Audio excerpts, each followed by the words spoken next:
수업을 시작하겠습니다. 자, 시작하겠습니다. 자, 89페이지 하단부에 가보시면 채권담보의 목적으로 설정된 전세권 이렇게 얘기하는데, 자, 원칙적으로 전세권은 용익물권의 성격이 있으면서 담보물권의 성격이 있다고 그랬죠? 그렇죠? 그랬어요? 안 그랬어요? 그랬죠? 자, 그러다 보니까 이런 사람들이 있어요. 저당권 등기를 안 하고 그냥 전세권 등기하고 돈 빌려주기, 이런 거 생각할 수도 있잖아 우리가. 자, 그랬을 때 이제 문제입니다. 판례가 채권담보의 목적으로 설정된 전세권의 효력은 어떻게 되느냐. 전세권이 용익물권적 성격과 담보물권적 성격을 겸비하고 있다는 것, 점 및 목적물의 인도는 전세권의 성립 요건이 아닌 점 등에 비춰볼 때 당사자가 주로 채권담보의 목적으로 전세권을 설정하였고, 그 설정과 동시에 목적물을 인도하지 아니한 경우라 하더라도 장차 전세권자가 목적물을 사용 수익하는 것을 완전히 배제하는 것이 아니라면 그 전세권의 효력을 부인할 수는 없다. 자, 이 말은 뭐 읽어드리긴 했는데 그 말은 간단하게 얘기하면 그거죠. 보통은 돈 빌려주면 저당권 설정을 합니다. 그렇죠? 근데 그렇게 안 하고 어떻게 약속했냐면 전세권 등기하기로 약속했어. 그럼 전세권은 용익물권과 담보물권의 성격이 있다고 그랬잖아요. 그럼 얘들은 그 전세권을 담보물권의 성격을 좀 이용하자 이렇게 된 거예요. 그래서 전세권 등기를 합니다. 중요한 건 전세권자로서 용익물권으로서 이걸 이용하려면 그걸 인도받아서 거기 들어가서 하는 거죠. 그렇죠? 근데 지금 얘들은 돈 빌려주고 그걸 담보할 목적으로만 했기 때문에 물건 자체는 인도받지 않았어요. 이사를 들어가지 않았어. 그냥 돈 빌려주고 전세권 등기 해버린 거야. 저당권 등기 대신. 자, 이렇게 된 상태에서 경매를 들어갔던 어떤 문제가 생겼을 때 다른 채권자들이 걸고 넘어진 거예요. 왜 걸고 넘어졌냐? 이 전세권 등기 뒤에 있는 채권자들 입장에서는 이 전세권 등기가 담보물권의 성격이기 때문에 우선 변제권 있잖아. 그럼 내 앞에서 배당 받아간단 말이지. 근데 요 놈이 무효이면 어떻게 돼요? 얼마나 좋아, 무효면. 그렇잖아요. 요 놈이 무효면 내 순위가 올라가는 거잖아요. 그렇죠? 그래서 가만히 들여다보니까 자기가 알기로는 전세권 그럼 들어가서 살아야 되는데 안 들어가서 살아. 요것들 가만히 보니까 그냥 채권 담보 목적으로만 요걸 한 거야. 그럼 이거는 전세권의 원래 목적대로 안 된 거기 때문에 이 전세권 등기는 무효다라고 지금 주장한 거예요. 그럴 때 판례가 하는 얘기, 전세권의 성격은 용익물권의 성격, 그러니까 이용을 해야 된다 이 뜻이고, 담보물권의 성격, 이거는 채권을 담보하는 성격이다. 두 가지가 다 있다. 그런데 지금 한 계약은 뭐냐면 이걸 이용하고자 한 게 아니라 이걸 이용하고자 한 건데, 그러다 보니까 물건도 인도받지 않고 전세권자가 저당권자처럼 이렇게 있다. 그랬을 때 그렇다 하더라도 전세권 성립 요건에 물건을 인도받아야 되는 게 필수다라는 말이 없어. 민법에. 전세금 지급은 반드시 해야 된다고 말이 돼 있는데 물건을 반드시 전세권자가 이용해야 된다는 말이 없어요. 그러니까 그 말은 뭐야? 전세권 등기해놓고 그 물건 이용 안 해도 된다는 얘기예요. 아시겠죠? 물건 자체를 갑의 물건인데 을이 전세권을 얻었어. 얻었다고 해서 반드시 이 물건을 점유해서 사용해야 될 그럴 의무는 없다 이 얘기야. 법에 그런 말이 없으니까. 그러니까 뭐예요? 이런 경우에 요 목적으로만 전세권 등기를 했어도 전세권 인정해 주겠다 이 뜻이에요. 그러니까 저게 저당권처럼 이용해 먹은 게 된다라는 얘기죠. 그러니까 이제 뒤에 서 있던 애들이 어떻게 된 거예요? 씁쓸하게 그냥 집에 간 거지 뭐. 그렇죠? 무효가 됐으면 좋았었는데. 자, 그래서 판례 세 번째 그 얘기고요. 넘어가셔서 전세권의 담보물권적 성격 다시 한번 또 나옵니다. 판례가. 그래서 우리가 전세권이 이렇게 보시면 돼요. 용익물권의 성격과 담보물권의 성격이 있다고 그랬는데, 자, 이렇게 해가지고 이렇게 쭉 왔다가 해요. 그럼 전세권만 딱 놓고 보면, 자, 여기서 계약했어요. 여기서 존속기간, 여기까지 해서 존속기간. 이렇게 했어요. 그러면 요 동안은 전세권이요, 용익물권과 담보물권의 성격 중에 용익물권의 성격을 가지고 주로 이용되는 겁니다. 물건 이용이에요 이게. 그 다음에 계약기간 딱 끝나죠. 존속기간 끝나죠. 이때부터는 용익물권의 성격은 없는 거나 마찬가지예요. 대신 뭐가 나오느냐? 전세금 반환 청구권이라는 권리, 채권이 생기잖아. 그걸 담보하기 위한 담보물권의 성격이 비로소 여기서부터 시작된다 이렇게 보시면 되겠어요. 그래서 전세권은 용익과 담보물권의 성격이 있다 그러는데 시간 순서로 계속 이렇게 늘려서 개념을 좀 보자면 이렇게 볼 수가 있다라는 거. 그 다음에 전세권과 법정지상권 관련된 판례, 아까 법조문에서 한번 말씀드렸듯이 자, 토지주인과 건물주인이 동일인 상태. 자, 다른 거 기억 안 나도 좋아. 법정지상권 그러면 항상 동일인. 뭔 일이 벌어지기 전에 동일인. 아시겠죠? 전세권이 설정될 때 동일인. 토지와 건물이 동일인. 자, 토지와 건물이 동일인이라고 얘기하려면 건물이 존재해야 돼요? 안 존재해도 돼요? 존재해야 뭔 동일인 얘기를 하지. 그쵸? 그럼 현존해야 돼요. 자, 현존하는 상태에서 동일인이고 소유자가 이 상태에서 건물이든 토지든 거기에 전세권이든 저당권이든 뭔가 이렇게 설정이 되거나 아니면 주인이 달라지거나 그렇게 설정됐다가 주인이 달라지거나 그냥 주인이 달라지거나 그러면 법정지상권 내지는 관습법상 법정지상권이 성립된다. 이렇게 말씀을 드리고요. 자, 그 다음에 이제 유치권 관련된 판례, 유치권 관련돼서 규정을 봅니다. 자, 유치권은 담보물권입니까? 아닙니까?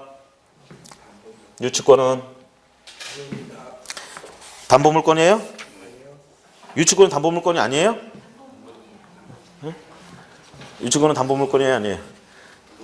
담보물권이 아니야. 네? 유치권은 담보물권이 아니에요. 자, 82페이지. 자, 82페이지 부동산 물권, 민법 개괄, 제한 물권에 담보 물권. 자, 거기를 컨닝하시면 됩니다. 그렇죠? 유치권은 담보 물권. 제가 항상 이렇게 민법에 나와 있는 물권 얘기할 때 어떤 순서로 얘기해요? 소유권, 점유권, 제한 물권. 제한 물권 중에 용익 물권, 담보 물권. 용익 물권에 지지전, 지상권, 지역권, 전세권. 자, 그 다음에 담보 물권에 유치권, 질권, 저당권 이렇게 얘기하잖아요. 유치권 어디 있어? 담보 물권에 있죠. 자, 유치권은 자, 담보 물권입니다. 저당권도 담보 물권이죠.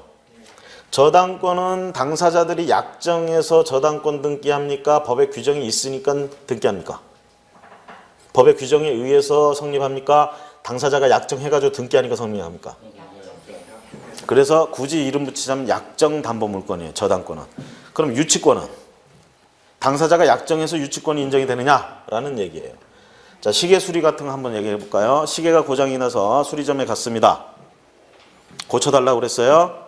다음날 찾으러 오래. 다음날 찾으러 갔어요. 수리비가 10만 원이래요. 근데 지금 돈이 없어요. 그래서 얘기합니다. 시계 먼저 내주세요. 내일 내가 돈 갖다 드리겠습니다. 그러면 수리점 주인이 시계 내준다 안 내준다? 요즘같이 갑박한 세상에 안 내주죠 당연히. 언제 받다고 내주겠어. 그렇죠? 시계가 근데 자기 거야? 시계 수리점 주인 거예요? 내 거잖아. 내 걸 그 사람 보고 가지고 있으라고 한 적 있어요? 고쳐달라고 그랬죠? 그렇죠? 다 고쳤으면 내줘야지. 다 고쳤는데도 제가 수리비를 안 가져오면 계속 가지고 있을 권리를 드리겠습니다. 이런 말 한 적 있어요? 없어요? 죽었다 깨어나고 그런 말 한 적 없어요. 그냥 고쳐달라고만 했어. 아시겠죠? 그러면 또 그 시계 수리점 주인이 내가 이거 고치긴 고치는데 수리비를 청구했을 때 네가 수리비를 안 주면 수리비를 가져올 때까지 내가 이걸 가지고 있어도 되냐? 라는 말을 했습니까? 안 했습니까? 안 했죠. 당사자 간에 아무 말도 안 했는데 중요한 건 수리점 주인이 그 시계를 가지고 있을 수 있는 권리가 있다는 얘기입니다. 뭐를 위해서? 수리비를 받기 위해서. 수리비 지급 청구권이라고 굳이 이름 붙일 수 있겠죠. 수리비 지급 청구권을 채권을 보호하기 위해서 유치권이 성립된다. 이때 당사자 간에 이 유치권 성립에 대해서는 어떠한 약정도 없습니다. 법의 규정 때문에 성립하는 거예요. 그래서 우리가 이걸 법정 담보물권 이렇게 얘기합니다. 유치권은 약정하는 게 아닙니다. 법정 담보물권이에요. 법정 담보물권. 자, 유치권의 내용 한번 보세요. 320조. 타인의 물건 또는 유가증권을 점유한 자는 그 물건이나 유가증권에 관하여 생긴 채권이 변제기에 있는 경우에는 변제를 받을 때까지 그 물건 또는 유가증권을 유치할 권리가 있다. 자, 지금 시계 수리 다 했어. 그러면 수리비 지급 청구권이 지금 발생한 거야? 나중에 발생한 거야? 지금 행사할 수 있잖아. 그렇죠? 지금 행사할 수 있으니까 지금 변제기에 달했다고 볼 수 있는 거죠.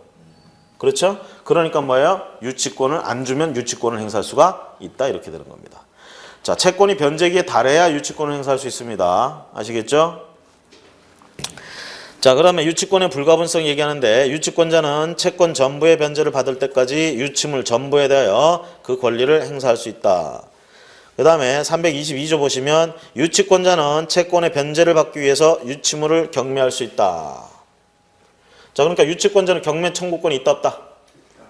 유치권자도 경매 신청을 할 수가 있다. 저당권자는 경매 청구 당연히 할 수 있죠? 그렇죠? 그럼 유치권자도 할 수 있느냐? 할 수 있다요. 지금 이 조문 때문에. 경매 신청을 할 수 있다. 근데 여러분들 이제 알죠? 유치권에는 우선 변제권이 있다 없다? 우선 변제권 없다예요. 유치권자. 아시겠죠? 자, 그런데 경매 신청을 할 수 있다라는 얘기입니다. 그래서 유치권자는 이 항에 보시면 정당한 이유 있는 때는 유치권자는 감정인의 평가에 의해서 유치물로 직접 변제 충당할 것을 법원에 청구할 수도 있습니다. 이 경우에는 유치권자는 미리 채무자에게 통지해야 됩니다. 자, 유치권자는 경매를 신청할 수도 있고요. 그 물건 자체를 직접 자기가 처분해 가지고 그 돈으로 자기 채권을 변제할 수도 있어요. 대개 보면 자, 유치권은 동산 물건입니까? 부동산 물건입니까? 네? 유치권은 동산 물건이에요? 부동산 물건이에요?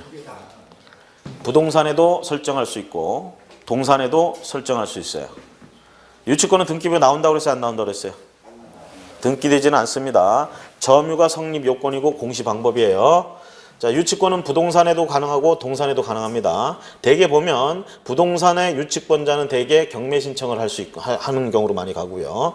동산에 대한 유치권자들은 대개 이런 간이 변제, 충당 이런 쪽의 내용들로 많이 갑니다. 자, 그 다음에 과실수취권 이렇게 얘기하는데 유치권자는 유치물의 과실을 수취하여 다른 채권자보다 먼저 그 채권의 변제에 충당할 수 있다. 자, 우선 변제권은 없는 대신 과실수취권 이걸 가지고 바로바로 그냥 수익을 취해가지고 자기 채권 먼저 충당해버릴 수 있는 이런 강한 힘이 있어요. 유치권은. 그 다음에 유치권자의 선관은 뭐 지금 어쨌든 간에 남의 물건을 지금 유치하고 있는 거죠. 그렇죠? 남의 물건을 유치할 때는 어떻게 해야 돼? 남의 거니까 그냥 함부로 해? 남의 거니까 어떻게 해야 돼요? 더 잘해야 되겠죠? 그래서 선량한 관리자의 주의음으로 보관해야 된다는 얘기고요. 그 다음에 유치권자의 상환 청구권 이렇게 얘기하는데 유치권자가 유치물에 관하여 필요비를 지출한 때는 소유자에게 그 상환을 청구할 수 있습니다. 유치권자가 유치하는 동안에 그 물건을 유지하는 데 비용을 들였어. 저번에 제가 고양이하고 개 얘기한 적 있나요? 고양이하고 개 얘기한 적 있어요. 고양이한테 지금 핥혔어. 그럼 치료비 받아야 될 거 아니야. 그렇죠? 여러분들 그 당이 떨어지셨습니까? 왜 이렇게 표정들이 식사할 때가 됐나요? 자, 지금은 우리가 세 번째 시간이죠? 예? 1시간 더 남았어요. 힘냅시다. 이 말이 막 그냥 지옥의 말처럼 들리죠? 바로 끝났으면 좋겠는데. 자, 유치권자는요. 자, 저번에 이런 얘기를 했습니다. 개하고 고양이를 몰고 가던 아가씨가 있었는데요. 그 고양이가 내 옆을 지나가다가 나를 핥혔어요. 치료비 받아야 되잖아. 전화번호 받고 헤어지면 전화해보면 안 받는다고 그랬잖아. 그러니까 어떻게 치료를 받기 위해서 뭔가 조치를 취해야 된단 말이야. 자, 손해배상 청구를 할 수 있는데 그 손해배상 청구권을 확보하기 위한 뭔가 조치를 취해야 돼. 그거 몇 푼 한다고 집 찾아가지고 저당권 등기하고 이러고 언제 그러고 있어. 그렇죠? 이럴 때 그 고양이를 딱 잡아서 유치한단 말이에요. 그러면 이게 유치권이에요. 개를 잡으면 안 된다고 그랬죠? 왜? 결련성 때문에. 고양이 때문에 그랬으면 고양이를 잡아야 돼요. 아시겠죠? 자, 그럼 고양이를 잡고 있습니다. 그래서 집에 데려왔어요, 고양이를. 치료비 줄 때까지 보관하기로 하고요. 근데 고양이가 이게 생물이잖아. 박제도 아니고. 먹고 싸고 할 거 아니야. 응? 밥 줘야지. 근데 이 치료비 준다는 사람이 뭐 일주일, 이주일이고 연락이 없어. 응? 계속 사료를 줬어요. 사료. 자, 이건 뭐예요? 이런 데 들어가는 돈을 우리가 필요비라고 얘기할 수 있습니다. 그럼 이거 생돈 들어간 거 아니야. 이 돈하고 치료비하고 별반 차이가 없다고 억울하지. 그래서 이런 건 청구할 수 있다라는 얘기입니다. 결론적으로. 필요비를 들였을 때. 그런데 유익비를 들였다 그러면 우리가 유익비하고 필요비 개념을 여기서 좀 설명을 하면 우리가요 비용 상환 청구권이라는 게 있어요. 비용 상환 청구권.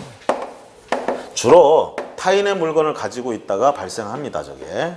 그럴 때 우리가 청구할 수 있는 이런 거예요. 자, 예를 들면 임차인도 마찬가지로 타인의 물건을 지금 점유하고 있는 거잖아. 그러다가 그 물건에 뭔가 고장이 났다든가 이러면 고쳐서 써야 되잖아요. 그렇죠?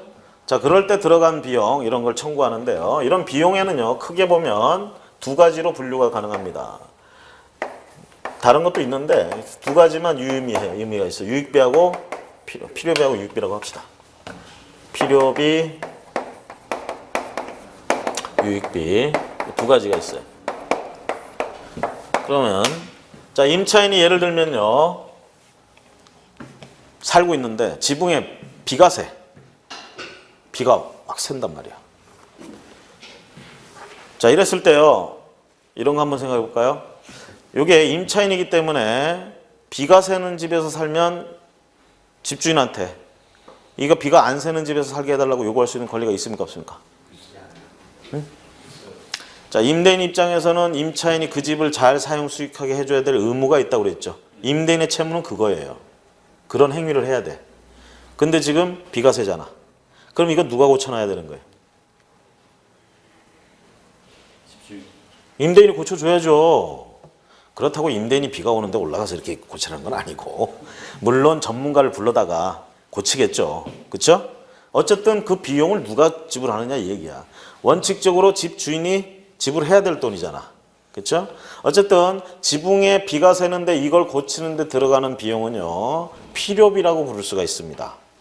반드시 필요한 거야 그 집을 위해서 이 돈은. 그러면 그 돈을 집주인이 내야 되는데 집주인한테 전화했더니 집주인이 일단은 당신이 내시오. 나중에 정산해 주겠소. 이렇게 했단 말이에요. 그래서 임차인이 냈어요. 그러면 저 필요비 나중에 상환 청구할 수 있다 없다? 있다죠. 그렇죠? 그래서 대개는 그럽니다. 계약 기간 끝나고 나갈 때 줄게. 이렇게 얘기가 됐어요. 그래서 계약 기간 끝나고 나갈 때 자, 돈 달라고 했더니 임대인이 보증금만 딸랑 가져온 거야. 이건 말이 다르지 않냐. 수리 이거 줘야지 필요비. 그쵸? 예를 들어서 이거 지붕 수리가 100만 원 들었어. 100만 원. 이걸 임차인이 냈단 말이야. 이 돈을 달라고 해야 되는데 이 돈을 안 준단 말이죠 지금. 자 그럼 어떻게? 우리가 임대 보증금 반환과 임차인이 집을 돌려줘야 될 이 의무 사이는 동시행 관계에 있다고 합니다. 동시행 관계는 어떻게 해야 돼요? 서로 간에 동시에 이행을 해야 돼요. 그렇죠? 그렇잖아. 그런데 이런 상황에서 동시에 이행을 해야 되지만 중요한 건 뭐예요? 필요비를 못 받았기 때문에 임차인이 유치권 행사조로 집을 안 비워줘 버릴 수가 있다는 얘기입니다. 유치권 행사조로. 여기서 하나 조심하실 건요. 이 간혹가다 이런 사람들이 있어요. 이제 좀 알긴 아는데 좀 어설피 알아가지고 어떻게 하냐면 임차인인데 나가야 되는데 보증금을 안 내줘 지금. 계약기 끝나서 나가야 되는데 임대인이 안 내주는 거야. 그 임대인한테 가서 얘기합니다. 당신이 나한테 보증금을 안 주니까 나 보증금 반환 청구권 때문에 이 집 유치하겠다. 나 유치권 행사하겠다. 딱 이렇게 얘기를 해요. 유치권 행사. 그러니까 보증금 반환 청구권 때문에 유치권 행사한다. 이게 보통 상식적으로 보면 맞는 말 같아. 왜? 보증금하고 집하고 결련성이 있어 보이거든. 그 집하고 관계가 있어 보이거든. 근데 판례는 관계가 없다고 그럽니다. 결련성이 없다예요. 그래서 보증금 반환 청구권 때문에 유치권 행사한다는 건 성립하지 않는다 이렇게 얘기합니다.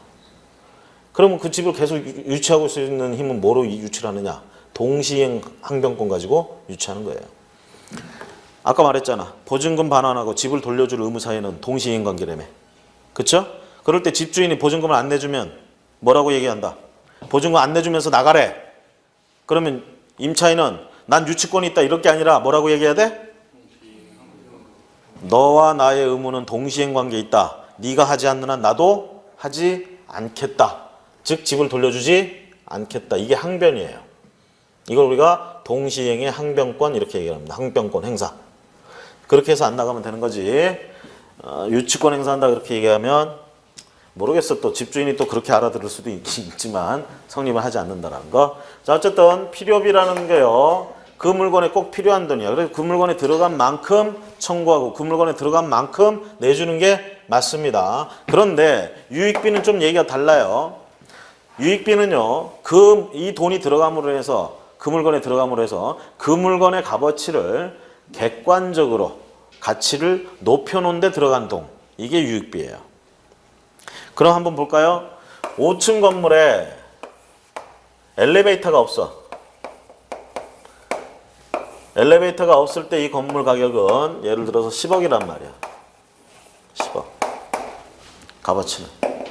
그런데 여기다가 엘리베이터를 설치하면 2억의 값어치가 있대. 2억이. 평가가 2억이 더 나와. 근데 엘리베이터 설치할 때는 5천만 원이 들어가요. 5천만 원만 들이면 가격이 2억 더 올라가는 거야. 그럼 1억 5천만 원 더 버는 거잖아. 그렇죠? 그럴 때요. 자, 엘리베이터가 이 건물에 꼭 있어야 됩니까? 없어도 됩니까? 없어도 되는데. 그렇죠? 그러니까 여기에 들어간 5천만 원은 필요비라고 할 수는 없어. 그렇죠? 하지만 있음으로 인해서 어떻게 됐어요? 지금 2억이 더 올라갔다는 건 누구 주관적인 가격이 아니에요. 객관적으로 감정평가를 했을 때 2억이 더 올라간다는 얘기야. 그러니까 있을 때는 어떻게? 값어치가 더 올라갔잖아. 객관적으로. 누구한테만 그런 게 아니라. 그래서 이걸 우리가 유익비라고 부르는 거야. 이런 데 들어간 돈을. 그래서 비용상환 청구권은 필요비와 유익비로 나눠볼 수 있고요. 이런 경우에 그 물건에 필요비를 들였다. 그 물건에 유익비를 들였다. 근데 그것을 원래 내야 될 사람이 아직 안 주고 있다. 그럼 그 물건을 유치한다. 유치권 인정해 줍니다. 제가 첫날인가 두 번째 날인가 언제 얘기한 적이 있는 것 같은데 유치권 성립할 때요. 뭐 복잡하게 할 거 없이 간단하게 얘기하자면 유치권이 쉽게 성립하지는 않습니다. 법정 담보 물건이기 때문에 당사자가 약정해서 생기는 유치권은 아니지만 법의 규정에 의해서 생기는 겁니다. 그러면 법에 의해서 인정되는 유치권이 그렇게 많지가 않아요. 우리 경매에서 주의해야 될 경우는 자, 채권과 관련성이 일단 있어야 되고요. 그러면서 인정되는 채권들은 크게 보면 공사대금 채권하고 이 비용상환 청구권이에요. 필요비 상환 청구권 아니면 유익비 상환 청구권 때문에 유치권을 행사한다. 인정해줘요. 유치권. 공사대금 받을 게 있는데 그걸 안 준다. 그래서 그 건물을 유치한다. 유치권 인정해줘요. 그 외의 경우에는 거의 인정해주지 않습니다. 실전에서는 주로 어디서 문제가 많이 되냐면 상가 점포 같은 데서 이제 문제가 많이 돼요. 유치권 신고라는 건 이제 합니다. 점포에서 대개 보면 이제 음식점 장사를 하거나 뭐 이런 사람들 보면 자, 음식점이라는 게 그냥 책상이 아니라 이게 책상하고 의자만 있으면 되는 게 아니잖아요. 그렇죠? 뭐가 있어야 돼? 삼겹살집이라도 하려면 주방이 있어야지. 그렇죠? 그 주방 시설비가 만만치 않습니다. 그렇죠? 거기다 또 인테리어 좀 하면 비용 장난 아니죠. 거기다 심지어는 권리금까지 지금 얹어주고 들어왔단 말이야. 그러니까 정작 보증금 얼마 안 해요. 월세 일단 세고 보증금 얼마 안 하는데 그 외에 들어간 돈, 시설비, 권리금 이게 장난이 아닌 거지. 그러면 그 점포 경매 들어가면요. 요 임차인은 상가 건물 임대차 보호법 보호받아가지고 보증금 얼마 챙기는 게 지금 문제가 아니야. 그 들어간 투여된 그 돈을 지금 어떻게든 건지고 싶은 거지. 시설비, 권리금 이런 거. 그래서 권리금 가지고도 분쟁이 많아요. 그다음 시설비 가지고도 당연히 분쟁이 많고요. 그럴 때 권리금은 지금 철저하게 보호해주지 않습니다. 판례가. 그런데 지금 그게 문제가 되고 작년 재작년에 가서 상가건물 임대차 보호법 개정되죠. 우리 지금 교재에 있는 거는 꼭 바로 직전 거야. 그래서 그 내용이 없는데 지금 권리금 규정 들어간 거는요. 우리 경매에서는 별로 신경 쓸 필요가 없게끔 규정이 들어갔어요. 뭘 보호를 해줬냐면 평상시에 보호를 해주는 거야. 평상시에 어떤 일이 벌어지냐면 자, A가 갑의 건물에 들어갈 때 권리금을 앞에 있는 임차인한테 내고 들어가요. 되게. 그럼 A는 나중에 자기가 나갈 때 새로운 임차인 들어올 때 그 사람한테 받아서 나갈 생각이지. 주로 그렇게 하잖아요. 권리금이라는 게. 그렇죠? 자, 그러면 이 권리금을 평소 이게 판례가 인정을 안 해준 게 뭐냐면 집주인, 건물 주인한테는 그럴 의무가 없다야. 권리금에 대해서는 일절 의무가 없다. 심지어는 계약서에 임대인도 앉아 있고 전 임차인도 앉아 있고 이번에 들어갈 임차인도 앉아서 임대차 계약서를 쓸 때 계약서에다가 권리금에 대해서는 최대한 임대인이 책임을 진다. 이런 조문까지, 이런 약속까지, 특약까지 넣었어. 그리고 실제로 계약 기간 끝나고 나가려고 그러는데 새로 임차인이 안 들어오니까 일단 자기 나가야 되는데 권리금 받을 데가 없거든. 그러니까 집주인 보고 내라고. 왜? 특약이 그렇게 했잖냐. 그러니까 집주인이 아니다. 나는 그거를 내가 내주겠다는 의미가 아니라 네가 다음 사람한테 권리금 받아가는 건 내가 최대한 방해하지 않고 협조하겠다. 응? 네가 뭐 누구 데려와서 임대차 계약한다고 그러면 내가 그 사람하고 계약해주겠다, 협조하겠다 이런 의미로 쓴 거다 이렇게 주장하는 거예요. 그러니까 권리금을 내줄 수가 없다 이 얘기지. 둘이 백날 싸우면 뭐래? 그래서 법원에 갔어요. 판사님도 해석을 임대인하고 똑같이 한 거야. 뭐라고? 임대인이 그렇게 쓴 거는 권리금을 내주겠다는 의미가 아니라 임차인이 누군가한테 권리금을 받는 걸 최대한 도와주겠다는 뜻이다. 그러니까 임대인한테 권리금을 청구할 권리가 없다. 이 판례 뿐만 아니라 철저하게 판례는요. 건물주를 지켜줬어요. 건물주에게는 권리금을 지불할 의무가 없다 쪽으로 쭉 왔어요. 그 요거를 갖다가 지금 상가건물 임대차 보호법에서 이제 이런 권리금 이런 문제를 좀 보호하겠다고 조문을 넣었는데 그 조문을 읽어보면 가관도 아니에요. 읽어보니까 역시 집주인은 권리금을 내줘야 될 의무가 없다라는 판례 취지가 그대로 들어갔고요. 그럼 판례 취지가 또 뭐라고 그랬어? 임대인은 임차인이 권리금을 받는 걸 방해하지 않고 협조해야 된다 이렇게 나왔거든. 돈을 내줄 의무는 없지만 그렇다고 방해하면 안 된다는 게 판례 취지예요. 그걸 조문으로 그대로 해놨어. 나아진 게 하나도 없어요. 그거는 그냥 판례로도 다 해오던 거야. 조문 읽어보면 웃겨요. 임대인은 방해하지 않는다. 방해하지 않는다. 그 임대인이 방해하나 안 하지. 대신 전처럼 악덕은 좀 사라지죠. 그런 사람도 있어요. 집 임대인들 중에 뭐가 좀 잘 된다 싶으면 그렇죠? 그 권리금이라는 게 솔직히 그 권리금의 그 개념도 참 애매한데 되게 있던 어떤 영업권이나 이런 것들을 갖다가 이제 어느 정도 확보했을 때 이제 조금 권리금 뭐 이렇게 얘기를 하는데 이렇게 되니까 이제 주인이 이제 자기가 하고 싶은 거라는 거, 그죠? 근데 문제는 이게 권리금이 있어야 바꾸는 거 한단 말이야. 그 못하게 하려고 이제 계약 이렇게 할 때 도와주지도 않고 그 임차인 오면 나 그 사람 싫어. 그 사람하고 계약 안 할래. 그럼 이게 서로 여러 데려다 줘도 다 싫대. 말로는 데려오라고 하면서. 응? 그래서 이런 거는 조금 사라질 수가 있게 됐어요. 그 조문들 때문에. 그러니까 정당한 이유 없이 그냥 거부하지 말라 뭐 이런 규정들이 들어가가지고. 그런데 요거를 이 권리금을 경매에서 건물이 경매 들어갔을 때 권리금을 보증금처럼 우선 변제받고 이런 내용들은 없습니다. 그러니까 우리 경매에서 그닥 신경 쓸 필요가 없게 되는 거죠. 그래서 그렇게 이제 바뀌었다라는 정도인데 어쨌든 이 상가 건물에서 이제 문제가 되는 건 그런 것들이에요. 보증금보다는 그런 돈이 더 많이 들어갔기 때문에 그걸 어떻게 찾느냐. 그래서 임차인들이 점포가 경매 들어갔다는 통지를 받으면 뭐 하냐면 유치권 신고들부터 해요. 막 와서 법원에 와서. 그럼 법원에서는 유치권 신고 들어오면 그냥 받아줘요. 접수기에서. 그리고 그 대법원 그 사이트, 법원 사이트에 이렇게 공고하고 올릴 때 유치권 신고 있음이라고 써서 올려요. 그 물건에 대해서. 조심하실 건 이건 유치권 신고가 있다는 얘기지 유치권이 성립한다는 최종 판단이 아닙니다. 유치권이 성립하느냐 성립하지 않느냐 판단은요. 등기부에 등기도 안 되기 때문에 알 수가 없고 결국은 언제 판단되냐 그러면 명도 소송 붙었을 때 나오는 거예요. 낙찰자가 유치권자가 유치권이 인정이 되느냐 안 되느냐 이거 가지고 명도 소송을 제기합니다. 그러면 판사가 얘들이 그 점유하게 된 요건을 이제 다 따져봐요. 얘들이 입증을 해.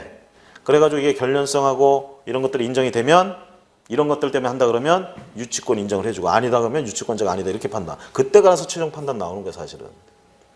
그럴 때 그때 최종 판단할 때 뭘 요건으로 판단하느냐 뭘 기준으로 유치권이 있다 없다 하느냐, 그걸 이제 미리 보는 거예요. 우리가 이제 그걸 아니까 이 사람이 지금 유치권을 왜 주장하는지를 딱 보면 이게 유치권자인지 아닌지를 우리가 판단할 수 있다는 얘기지. 그럴 때 판례는요, 아까 얘기한 공사대금 채권 때문에, 그 다음에 비용상환 청구권 때문에 그 물건을 유치했을 땐 유치권을 인정을 해줘요. 나머지는 거의 인정 안 해줘요. 이 얘기는 보세요. 그러면 자, 삼겹살집을 하고 있다가 이 점포가 경매 들어갔어. 그래서 이 사람은 임대차 보증금 둘째치고 권리금하고 뭐 이런 거 받으려고, 시설비 받으려고 유치권 신고를 했어요. 유치권 신고를 했어요. 중요한 건 이 사람이 유치권을 신고했다. 이 사람이 공사했습니까? 공사 안 했죠? 그럼 이 사람이 채권이 이 중에 하나여야 돼. 자기 딴에 생각합니다. 시설한 거 이게 필요비다 이야기야. 여기 들어간 돈이 필요비인가요? 그 건물에 삼겹살 굽기 위한 주방이 반드시 있어야 돼요? 그 건물에? 만약에 그 점포에서 안경점 하겠다는 사람이 있으면 어떡할까요? 그거 다 쓸어버려야 되잖아. 그거 필요한 것이 아니란 얘기예요. 그러니까 필요비가 아닌 거죠. 비가 새는 지붕 고치는 그런 돈이 아니야. 그거는. 그 다음에 그 시설이 그 건물을 객관적으로 값어치를 늘려놨나 얘기겠지. 객관적으로. 삼겹살집 하는 주관적인 입장에서는 값어치를 늘려놓은 거야. 그렇잖아요. 그 시설이 있으니까 그만큼 값어치가 있는 거지, 자기한테는. 하지만 객관적으로 봤을 때는 아니란 얘기지. 방금 얘기하는 안경점 하는 사람, 안경점 할 사람한테는 그거 오히려 철거해야 되는 이런 문제. 그래서 유익비에도 들어가질 않아요, 그거. 그래서 대개 이렇게 안 되기 때문에 유치권 성립이 인정되지 않습니다. 그것도 모르고 그냥 가서 유치권 신고하고 있는 거예요. 그리고 이제 일반 사람들 같은 경우에 이제 뭐 이렇게 요즘 이런 학습이나 이런 걸 많이 하고 하니까 다들 별로 안 두려워하는데, 과거 같았으면 일반적인 사람들은 그냥 유치권 신고 있으면 쳐다도 안 봐. 그냥 다 그냥 무서워하고 그렇단 말이에요. 그 서로 그냥 오해를 하고 있는 거야. 유치권이 되는 줄 알고. 다 안 된단 말이에요. 이런 세 가지 공사대금 이런 비용들, 이런 채권들 때문에 유치권, 그 물건을 유치할 때만 유치권이 인정이 됩니다. 그럼 이런 거 있어요. 또 인테리어. 집 같은 경우는 인테리어. 그거 보니까 희한한 애들이 있어. 또 임대차 계약해가지고 들어가서 살면서 그냥 살고 좀 도배나 하고 살다가 나오면 되잖아. 거기다가 그냥 그 포도주 이렇게 진열장 만들고 대리석으로 깔고 막 그냥 혼자 살아. 그러면서 그 쉽게 얘기하면 몇 천만 원 갖다 바르는 거야. 그러다가 그 집이 경매 들어갔어요. 그러니까 이거 보증금 얼마 안 되거든. 그 자기는 거기 들어간 돈이 이제 아깝다 이거지. 그래서 그거 가지고 유치권 신고하고 있어. 인테리어 비용 가지고. 여기 들어가요? 여기 들어가요? 안 들어가요.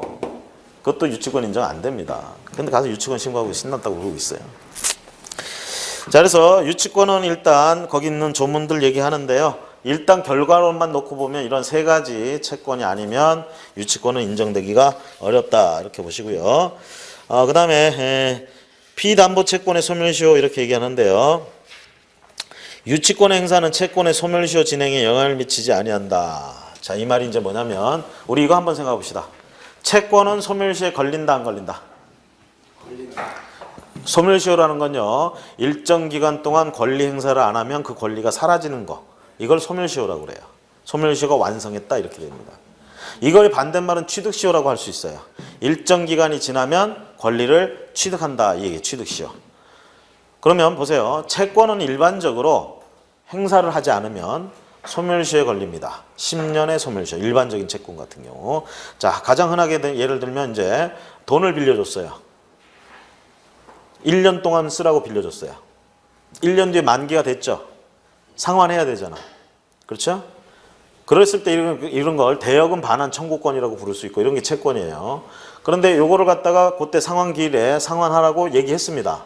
근데 안 줬어요. 그러고 이제 말았어. 알아서 주겠거니 하고. 그 어영부영하다 10년이 훅 지났어. 이해하기 좋게 11년째 됐다고 합시다. 11년째 가서 야, 너 그때 그 10억 그거 줘. 그러면 안 갚아도 됩니다. 소멸시효가 완성됐기 때문에. 이게 소멸시효예요. 이거는 권리 위에 잠자는 자 보호하지 않는다는 그 명언과 그 다음에 오랜 시간 동안 권리를 행사 안 하고 있는 동안에 이런 증거 자료나 뭐 이런 서류들이 사라졌기 때문에 나중에 입증하기도 힘들고 이거 맨 싸움만 된다. 그러니까 아예 법적으로 이렇게 딱 기간을 정해가지고 이거 지나면 더 이상 못하게 권리를 소멸시켜버리는 이런 제도를 두자. 이렇게 돼서 나온 게 소멸시효야. 그래서 권리를 행사하지 않고 일반적인 채권 10년이 지나면 소멸해버리는 게 소멸시효예요. 그럴 때 이제 조심하실 게 아니 그러면 권리를 행사한다는 의미가 뭐냐? 자 방금 대여금 청구 이런 게 권리 행사예요. 돈 내놔 하는 게 권리 행사라고. 근데 여기서 권리 행사는요. 내가 전화로 돈 내놔 그랬어요. 2년째. 그리고 처음에 상환 기일 때로부터 10년이 지났어. 그때 가서 또 돈 달라고 했다. 못해. 사라지는 거야. 뭐냐면 권리를 행사하면 권리 위에 잠자는 건 아니잖아요. 그렇죠? 그럼 어떻게 되냐면요. 여기서 채권이 발생했는데 행사를 안 했어요. 10년 지나면 소멸합니다. 일반적인 채권은. 자 그런데 여기서 한번 독촉을 했어. 쉽게 얘기하면 권리 행사를 했어요. 그러면 이때까지 지난 건 다 무시하고요. 요때 행사했는데도 돈 안 주면 또 권리가 그대로 있죠? 여기서부터 또 10년 이렇게 가요. 이런 걸 우리가 소멸시효 중단사유라고 부릅니다. 중단사유, 중단시키고 다시 그때부터 10년이다 이 얘기야. 그럼 중단사유는 어떤 것들이냐? 방금 얘기한 것처럼 행사, 권리를 행사하면 소멸시효 진행되던 게 중단돼. 그리고 그때부터 다시 10년 이렇게 세는 거예요.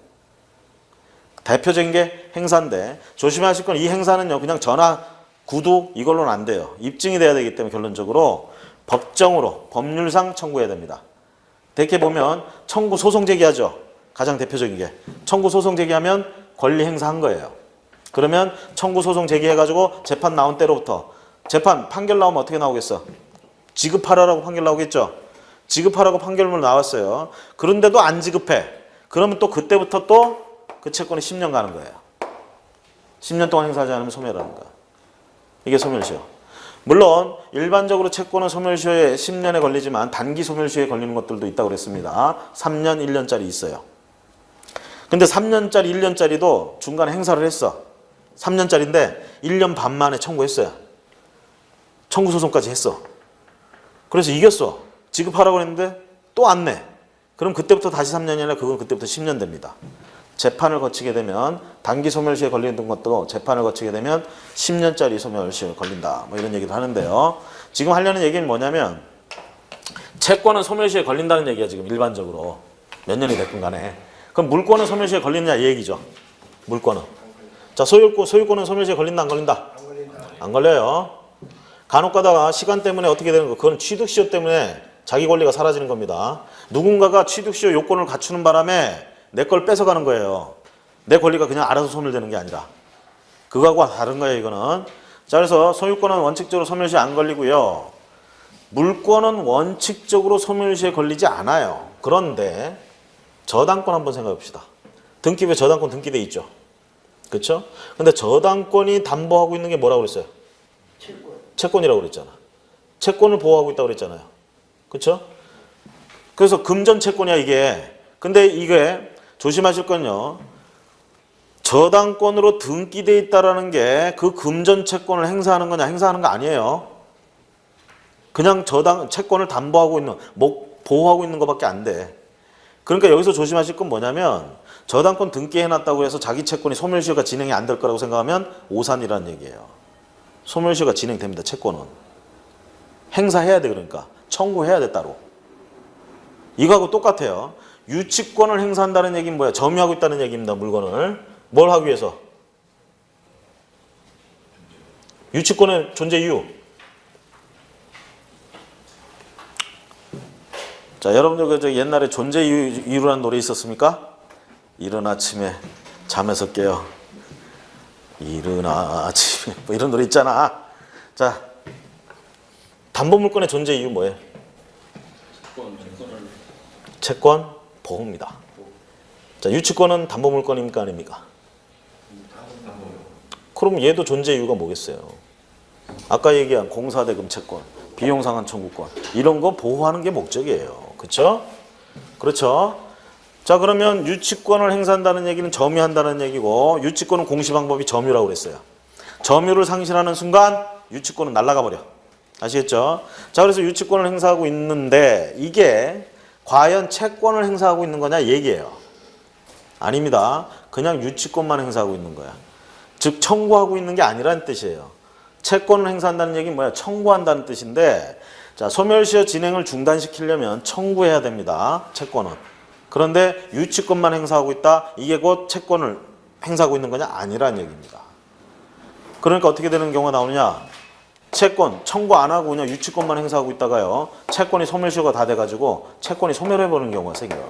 그럼 채권이 소멸했으면 유치권이 더 이상 존재할 이유가 있다 없다? 없다. 그럼 유치권이 그래서 소멸하게 되는 경우가 나오고요. 이건 논리가 그대로 저당권에도 갑니다. 저당권 등기해놨다는 게 채권 행사하는 거 아니에요. 그냥 채권을 보호하는 것 뿐이야. 그러면 채권에 따라서 청구 소송하고 청구하고 이렇게 해야 되는데 안 했어. 안 하고 있는 동안에 10년이 지나가 버려. 그럼 채권은 소멸하죠? 그럼 저당권이 보호해야 될 채권이 어떻게 된 거예요 지금? 어떻게 됐어요? 소멸했잖아. 그쵸? 그러면 자기가 보호해줘야 될 놈이 소멸했어. 아까 얘기했죠? 안고가 없어졌어 지금. 붕어빵이 아니야. 어? 안고가 없어도 붕어빵이라고 합니까? 자, 보호할 채권이 사라지면 저당권은 더 이상 있을 존재 이유가 없습니다. 그래서 사라지게 되는 거예요. 그래서요, 우리가 이렇게 얘기합니다. 채권은 일반적으로 소멸시효에 걸리고요. 물권은 일반적으로 소멸시효에 안 걸리지만 보호하고 있는 채권이 소멸하는 바람에 소멸시효에 걸려서 소멸하는 바람에 그래서 무효가 될 수는 있다. 이렇게 얘기를 합니다. 그래서 거기 피담보 채권의 소멸시효 얘기는 그겁니다. 그 다음에 타담보 제공과 유치권 소멸 이렇게 얘기하는데요. 자, 아까 이제 시계 맡겨놓고 고쳐달라고. 그래서 고쳤는데 10만 원 달래. 그 돈이 없어. 근데 내가 지금 어느 격식 있는 자리에 가는데 꼭 손목시계를 차야 돼. 근데 10만 원 안 주면 안 내주겠대. 자기는 지금 급해. 가야 되고. 돈은 지금 내일 갖다 주겠다는데 안 준대. 자, 그럴 때요. 다른 물건을 맡기고 시계를 차고 갈 수 있다 이 얘기예요. 이게 타담보 제공, 유치권 소멸. 그래서 채무자는 상당한 담보를 제공하고 유치권의 소멸을 청구할 수 있다. 이런 얘기고요. 다음에 유치권의 점유 상실로, 유치권은 점유가 생명이라고 했습니다. 점유를 상실하면 소멸하게 됩니다. 자, 여기까지 끊고요. 우리 저당권 이제 기본적인 기본 담보 물건이라고 그랬죠? 스탠다드 저당권에 대해서 이제 심도 있게 좀 살펴보도록 하겠습니다. 잠시 쉬었다 하겠습니다.